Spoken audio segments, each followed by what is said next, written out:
What is up, everybody? Well, I wasn't going to do a video on this project, but I can't help myself. I got to show you what I got myself into.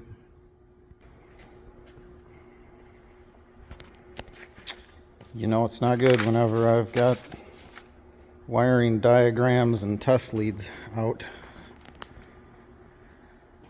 So I'm not going to be picking on the owner of this or on this fine piece of John Deere farm equipment, but this is why I quit doing work on the side or for hire, because this is the way they all go. And I taught myself this and quit doing repair work over 2 years ago, and got caught at a weak moment. And he said, "Can you just fix my air conditioner?" I said, "I guess, just drop it off." Well, then he said, "I bought a set of the big float tires for the front, and the 4430 had six bolt hubs." So he went to John Deere, got 8-bolt hubs for a 4440, got all new bearings, races, all of that. And he said, "Hey, can you put those new hubs and tires on?" I'm like, sure, I guess, why not? That's right where everything started to go bad. I got the races pounded into the hub, and the wheel bearings are the same, so I test fit them on the spindle to make sure, but they were the same as 4430. So then I went over and took this hub and put it into the rim to make sure the pilot was the same, because these came off of a 4840. Pilot was the same. Then I realized that the holes in the rim were 5/8 fine thread, 5/8 wheel bolts. 4430 and a 4440 use 9/16. So probably could have done some research and seen if a 4840 hub had the same wheel bearing as a 4440, but I kind of doubt it. I bet they had a bigger spindle. And I had already pounded the new races into these hubs, so Ryan got to drill and tap 16 holes and then go get 5/8 wheel bolts. So that was perfect. The AC, it has been converted to a sanding. I hooked my AC machine to it, and it was completely dry, not an ounce of Freon in it. So I charged it up and used my leak detector. A lot of times they're leaking out of the shaft seal, but it wasn't leaking there. Wasn't leaking the condenser or any of those lines. Anybody that's worked on AC on these sound guards knows where I'm going next. Put the leak detector up in that cab pillar, and it went bananas. The two absolute worst lines to change, of course, was where it was leaking. So you gotta take this panel off and then take the roof up. I don't know if it'll pick up on this phone, but see that fiberglass? It's incredibly brittle, and the hinges were froze. I don't know how I didn't snap that roof in half trying to lift it up, but got it up. These lines, the way you gotta twist them in here, Thank God this thing was not set on 30-inch rows, because it's pretty much impossible, because on 30-inch rows the tire's like right here. So I got them in. I had to change that hose too. New receiver dryer. These rot out up the cab post because of this insulation around the metal line, and it's always full of, you know, condensation, so it just rusts through them. Whenever I initially filled it up with Freon to find the leaks, I had power to the compressor. I get done with the lines and run the machine on it, filled it up with refrigerant, start the tractor up, clutch won't run. Had no power here. And I noticed when I originally was diagnosing the AC that the janky aftermarket radio that someone had put in, when you turn the blower motor on, the radio would shut off. The display would go off and then back on, and I'm like, that's interesting. So I started going backwards with the AC wiring. I have not fixed this connection yet, but yeah, she's not very good. Traced back, it goes down the hood. There's another set of connectors by the radiator. Check that. Then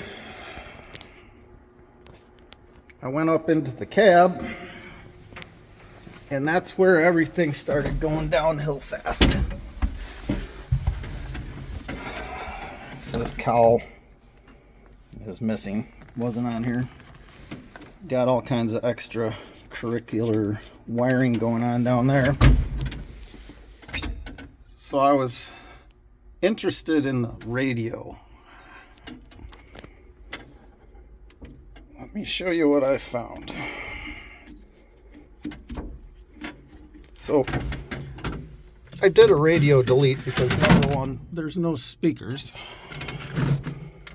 And wait till you see how this thing was wired. It's got 4 Scotch locks. But wait till you see this. This brown wire is a factory harness, 12 volt power. Yeah, that was just sitting up there like that, arcing around on any piece of metal it could find. Oh my god. So then I pulled this panel. Lighting's not good in here. And got out the wiring diagram and started messing around. So the blower on this one's a 2-speed, not a 3-speed blower. And the blower would work, but sometimes you had to wiggle the switch. This wire right here, this orange wire, sends power over to your thermostatic switch for the AC to tell it to kick on or kick off. Well, with the blower motor on in this to the all the way cold position, there was only like 2 volts coming out of that terminal on the blower switch. So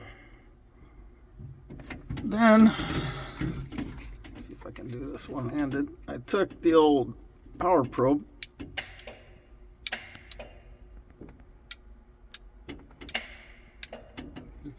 heard the clutch kicking on and off. So that means the wiring from here to there is good. Then I started messing around looking at the wire diagram. This double brown terminal here That power comes from the left windshield wiper circuit, and I turned on the left windshield wiper and it doesn't do anything. So I tied into this wire here.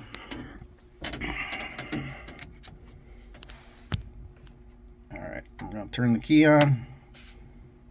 Got 12.5, almost 13 volts. Watch what happens when I turn on the switch for the left wiper. Yeah.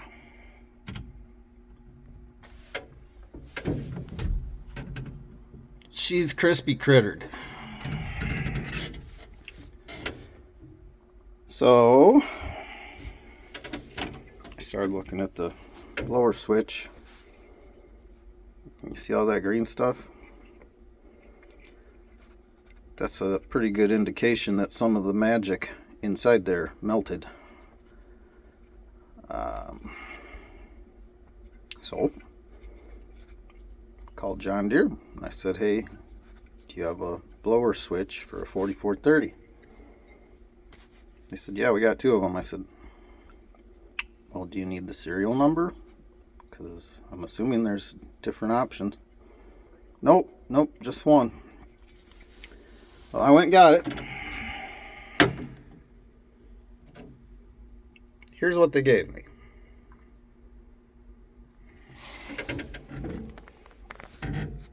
And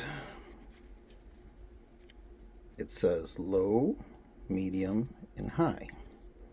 And I told the parts feller, this one's a 2-speed blower. It doesn't have medium. But I took it anyway because I was just, whatever. Came home, researched. There are 2 different switches. This one is no longer made like this. It's like a double, I don't know, piggyback switch, I think they call it. Of course, they didn't have that one, so that one will be in today.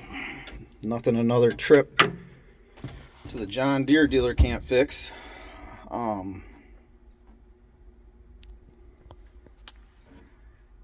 So yeah, that's pretty much why I don't get involved in this stuff anymore. It all just turns into a big fucking pain in my ass and spirals out of control and is leaking hydraulic oil all over the floor out of the hydraulic pump. I changed a couple of the O-rings that were leaking, but the pump itself is leaking. I'm not touching any more on that. Over on this side, all the injector return seals are leaking, so I got to put new sealing washers in there. But I just really want this thing out of here. It's I'm trying not to fall out of here. What I thought was going to be a quick AC fix, afternoon deal or day job turned into a lot more than that. And I should be working on like my planter. So let's go get this blower motor switch and see what we can do with it. So I pulled the cab air filter out because I got a new one of them since, feller's fixing the AC.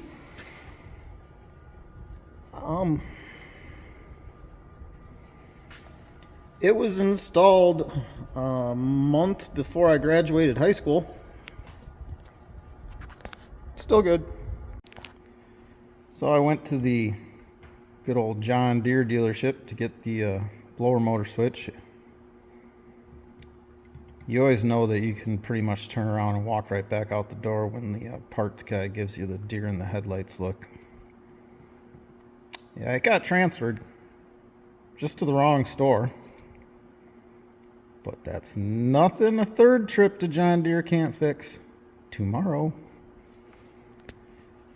As far as this fried wiper motor goes, I fixed it up by taking the 3 power wires off of it and separately putting heat shrink over the terminal ends, and they can just stay right here. This is an early 4430, 1973. Perfect. I'm sure somebody will ask, well, aren't you going to take the panel off and blow out the heater core and evaporator? No, I'm not. That answers that for you. I'm going to set you guys up down there and see if I can fall to my death trying to get this super mint top back down in one piece.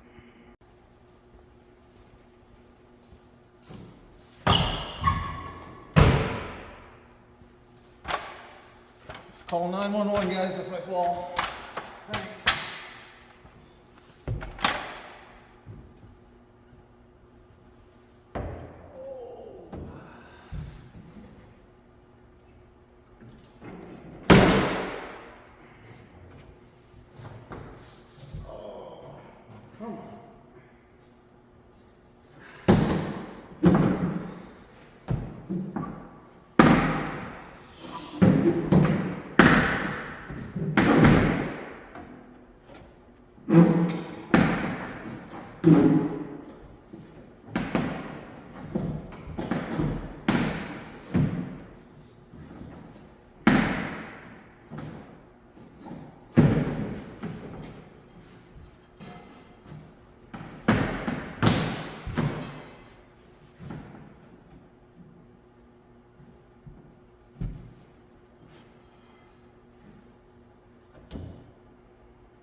Scissor hinge thing is not scissoring correctly.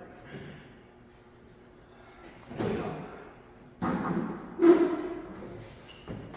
Piece of shit.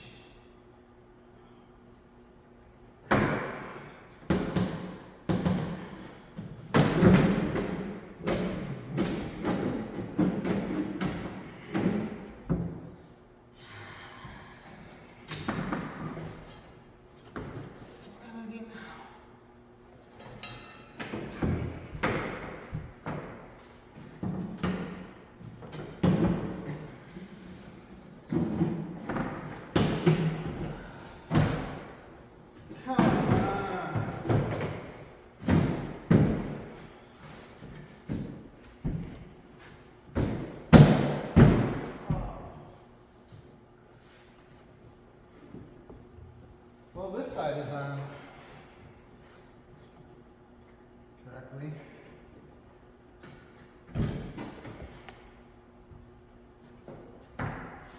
The other side, not so much.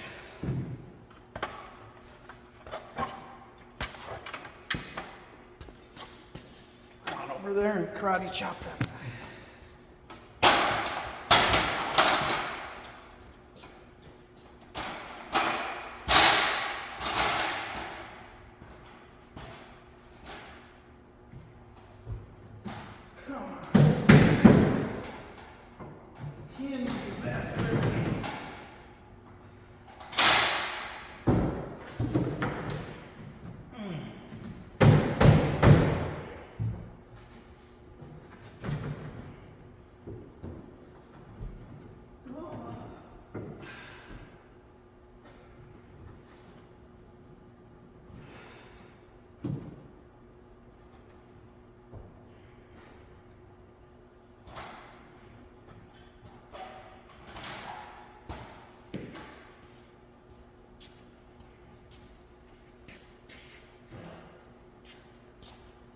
I'm going to spray some of this on the hinge over there.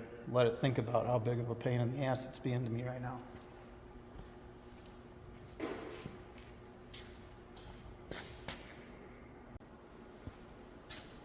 All right, I got the cab roof fastened down. I've got about 1,000 shards of fiberglass stuck in my sweatshirt. That's awesome. All I had to do was use some of Mrs. G's magic words and get semi-medieval with it. But it's on there now. I fixed this wire that was in front of the radiator all screwed up for it's this one. Notice that the AC belt's kind of flopping in the wind there, so we just go ahead and tighten that up.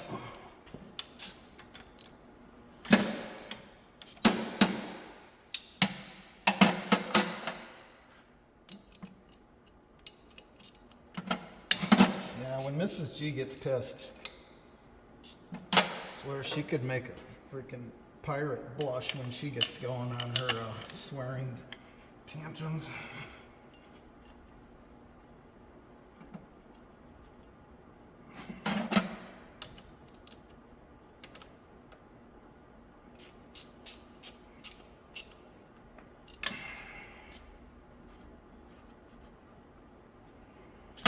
That's better.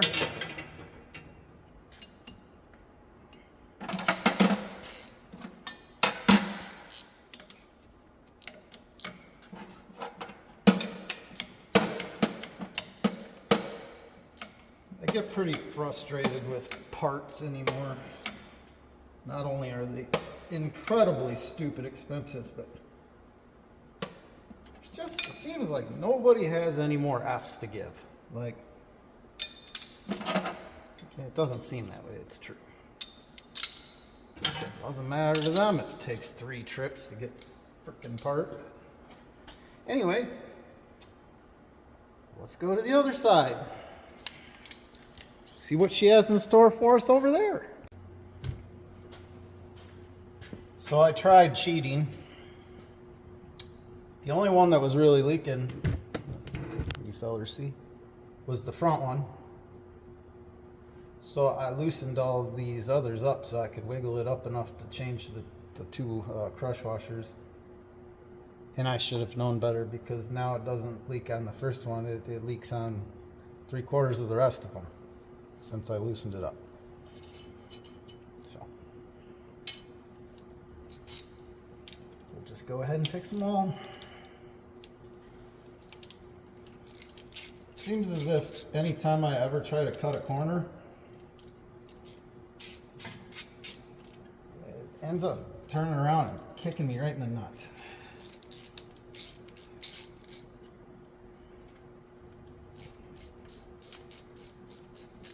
But I was just trying to save my friend here some more labor money and just fix the one that was leaking, and nope.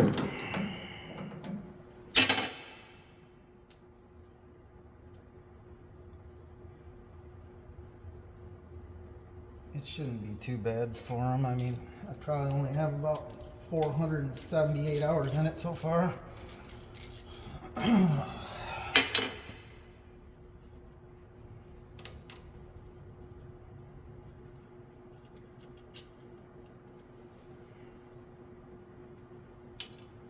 me go get a pick. I don't think this old girl has ever been overhauled, looking at it. I didn't even look at the tack, but I'm sure it's got some hours on it.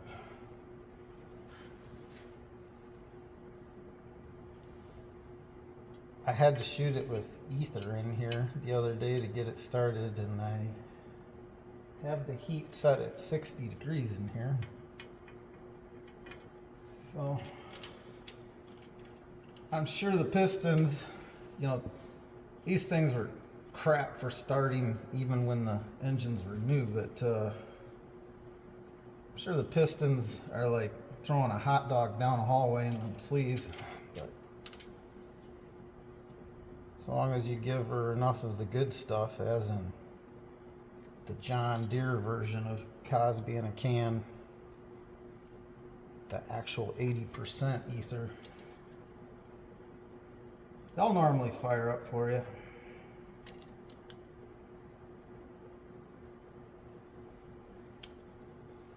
They just get a little addicted to the laughing gas whenever they get low on compression. These injectors do not appear to have ever been out either. The pump's been out, and they put the updated oil feed for the governor on it. Other than that, I think she's pretty much an original gal here. 1973 version. Which there's something to be said. I mean, this tractor's been around for a long time. And if it's never been overhauled, I mean, there ain't nothing wrong with needing a little jolt to get started. I told him that he needs to get rid of these two 6-volt batteries and put two 12s in there in parallel. But decided that maybe we just leave it alone for now. And I decided that that was a real good idea.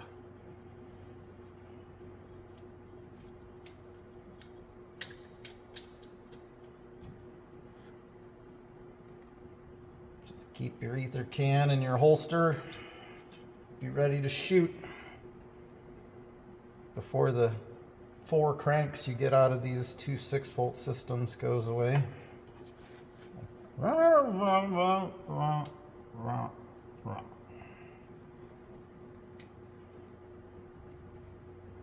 Some of the John Deere engineers back in the day.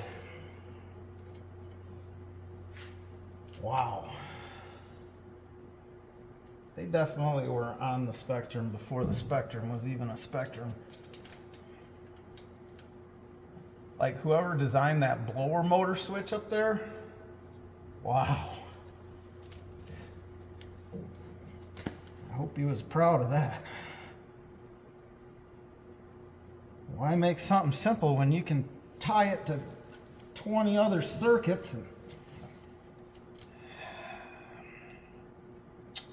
Anyway,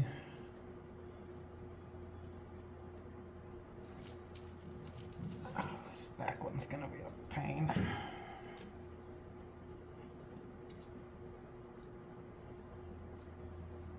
Getting these style injectors out can be a real biatch, especially when they've been crusted in there forever.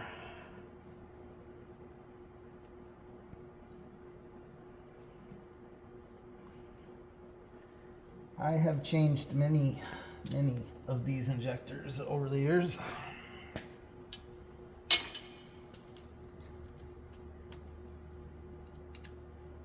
And I have broken on one injector job on one of these. Yeah, you need the special, either the John Deere wrench to get on there.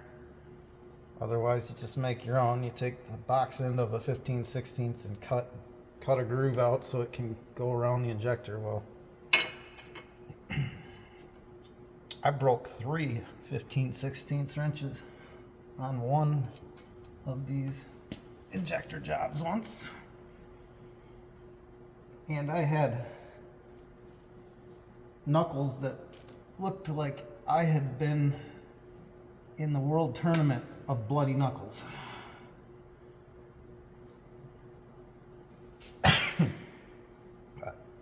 You get the drift. I put that in. This old dry rotted line, she's a leaking. Change that. Well, guys, little did I know this thing was far from done with me, throwing surprises at me. So I'm going to make this into a 2-part series. Yay. But stick around. This one's interesting. Thanks for watching, guys.